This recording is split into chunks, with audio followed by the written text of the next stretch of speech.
San Basilio Magno, c. 329 hanggang 379 AD. Si San Basilio Magno ay isa sa pinakadakilang ama ng simbahan at isang doktor ng simbahan.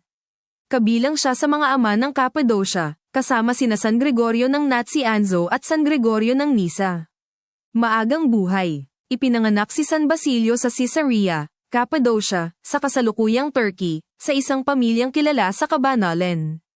Nag-aral siya sa Constantinople at Athens, kung saan naging matalik niyang kaibigan si San Gregorio ng Nazianzo.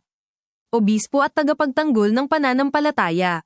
Siya ay naging obispo ng Caesarea at buong tapang na ipinagtanggol ang pananampalataya laban sa Arianismo, isang maling aral na tumatanggi sa pagka-Diyos ni Hesukristo. Malaki ang naging ambag ng kanyang mga sulatin sa malinaw na pagkaunawa ng simbahan sa banal na santatlo.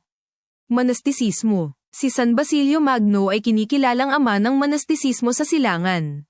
Isinulat niya ang mga alituntunin ng buhay monghe, na nagbibigay diin sa panalangin, paggawa, pamumuhay sa komunidad, at paglilingkod sa mahihirap. Ang mga alituntuning ito ay sinusunod pa rin hanggang ngayon sa mga simbahang silanganin. Kawanggawa at pagmamalasakit sa mahihirap. Kilala si San Basilio sa kanyang dakilang malasakit sa mga dukha. Itinatag niya ang Basiliad, isang malaking sentro ng kawanggawa na may mga ospital, tahanan para sa mahihirap, at pag-aaruga sa mga may sakit, isa sa mga pinakaunang institusyong panlipunan ng Kristyanismo.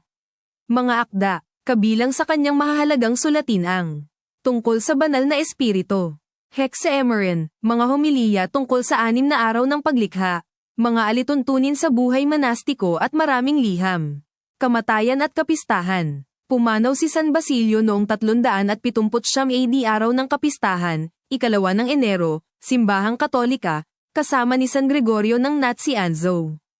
Patron, mga monghe, mga tagapangasiwa ng ospital, mga naglilingkod sa kapwa. Si San Basilio Magno ay huwaran ng pagsasama ng malalim na teolohiya, buhay pananalangin, at aktibong paglilingkod sa kapwa at sa mahihirap.